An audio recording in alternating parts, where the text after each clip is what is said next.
What is going on, guys? It's your boy Az. We are back here. Hope you guys are having a fantastic morning and a fantastic Friday. As always, we'll get you guys caught up here with a couple of things here. And in case you guys haven't already had a chance to take a look at this, there is the new blog update here just yesterday here, and it does indicate basically the next tier for the ISO 8s, and of course as well Magic Breaker herself.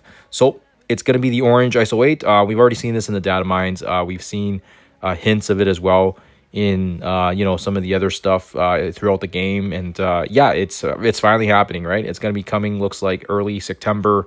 It's going to be the next age of progression here, and of course Magic is the chase character. And yeah, I think it's kind of nice that they're pretty upfront with us, at least in terms of what they're providing. So there's going to be a chance for us to basically get enough for 5 characters worth of the new ISO 8. So that's actually pretty that's pretty fair, I think, because I believe you need about 15 characters or 20 maybe. Blue Marvel, we had to use 15 characters, I think, in total. So if we're already getting access to 5 characters, that's about 1/3 of the way. So anyways, there are rewards that can upgrade, blah, blah, blah, blah. So it just briefly mentions about Magik was the first to embrace the power of the Serpent's Hammer. And yeah, I'm surprised they didn't actually have her first, because yeah, she was in the story and everything. But anyways, her event's going to be a permanent event. You'll be able to power up the roster. And then yeah, it looks like the event's called basically First Breaker Magic. So that's pretty cool.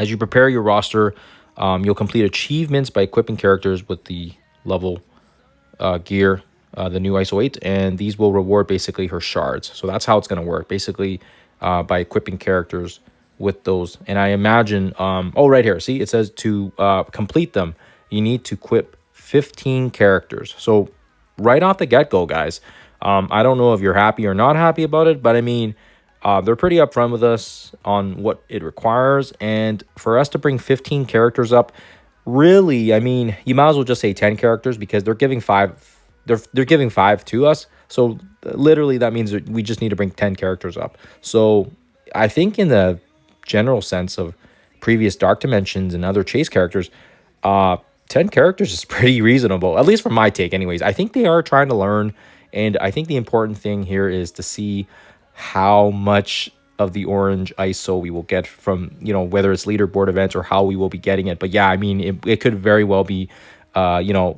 just like a Nihilus, right? Where it's just a slow drip. But unfortunately, that's how they've always done it. And this isn't anything new. But I like how they were upfront about how we need 15 characters and we already have 5 that we're going to get. So 10 characters to go. Not too bad if I have to say so myself. The first 3 missions won't have any trait restrictions. So yeah, it's very similar to Blue Marvel, very similar to the other Dark Dimensions, where they kind of keep it all general. And it does look like if you complete the first 3, you're going to be able to unlock Breaker Magic at 7 yellow and also get her red stars as well here. So remember, even though we get her at 7 yellow, I don't think she will be playable, at least until we get the shards on her, right? Because yeah, we're getting shards from the achievements, and I think, yeah, I'm not really sure how that works. I'm a little bit confused by how we're getting shards on her from the achievements, but then we're unlocking her at 7 yellow. So I'm a little confused by that. I think when it actually goes live, it'll probably make a little more sense. But yeah, obviously, we'll have to see here how it goes. So again, it's going to get split up into City, Global, Cosmic. That's not anything new. I'm very curious though as to see what types of characters are going to have specific bonuses, like, because Blue Marvel, they had specific ones that required, like for example, like the Insidious 6, Brimstone, and they had extra buffs on top of that. So it'll be interesting to see how this one actually takes place there. So that's interesting. Yeah. And then yeah, every character deployed must be equipped with orange ISO 8. So yeah, I mean, that's pretty standard stuff. And yeah, and I think what's interesting here is these ISO 8s, the ISO requirements, like, it's crazy. I think it actually changes the completely dynamics, not only the stat wise, but I was looking at it last night and it's kind of crazy. So if we go into the level 3, so level 2, just, if there's 2 or more vulnerable Deal 20% of this character's health to the primary damage and heal for 50% of the damage dealt. But yeah, obviously level 3 is like the highest, but basically for a striker, they can heal themselves now. So it's crazy because now level 3 heals 50% of the damage dealt, and then they also deal 20% of their health to the target. So not only are they doing more damage, but they're also healing themselves. So this is crazy. So that's what a striker does. The fortifier, this is also interesting because now they also gain defense up, right? So they get the barrier already from previous, but now they get minor defense up, and they clear vulnerability, and they also get a drain. I mean, they've always had the drain. I think there was like I don't remember if it was 55%, but it definitely was, there was definitely some drain percentage, and very interested to see that here.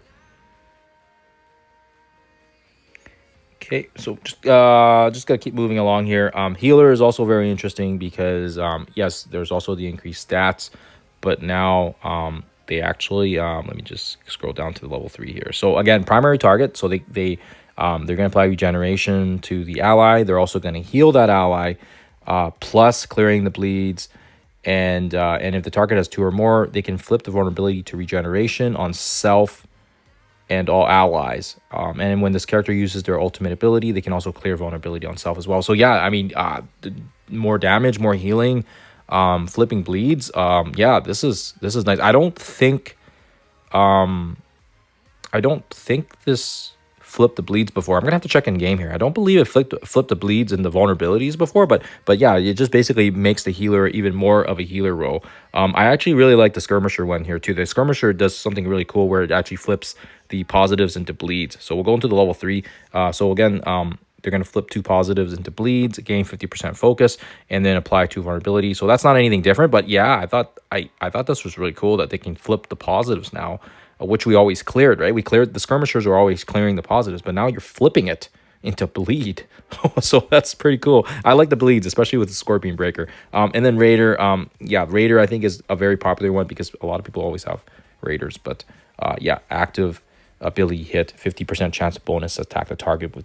So you basically have a Raider slash,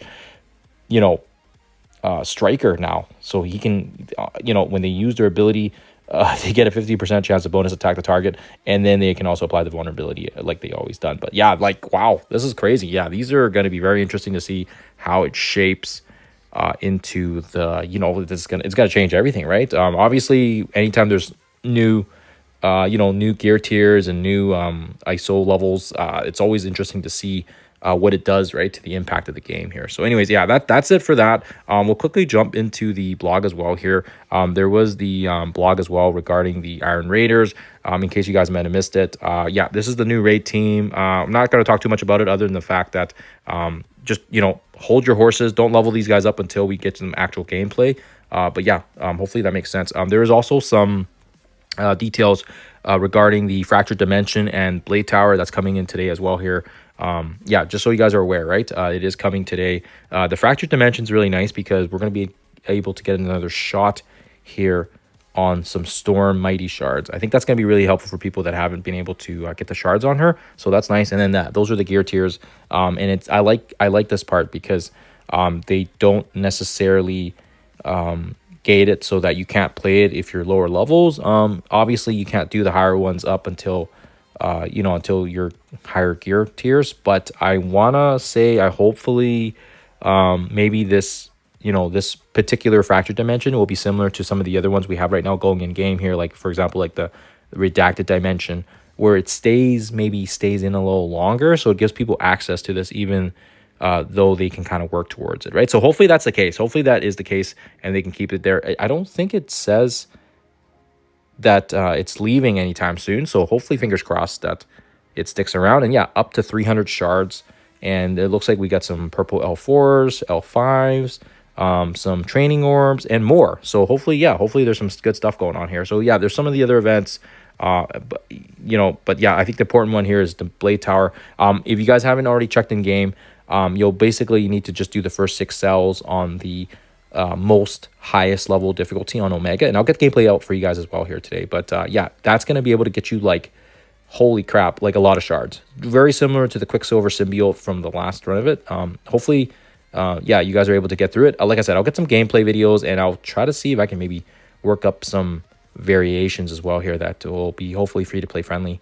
And I'll try to do it on my baby account as well this time. That last time I never did it on my baby account because I just didn't really have the time for it. But we do have a bit more time this time, and my kids are they're less crazy and less busy, so it gives me a little more time to kind of play through the game when they're not when they're in their doing their extracurriculars and all that other stuff. So anyways, I think that's it, guys. That's it. Alliance gifting is also coming in September, but yeah, that's all I really want to touch on. I see that the timer on this is already quite long, so apologies. Hopefully this helps you guys get you a start on your Friday. I will see you guys in the next video.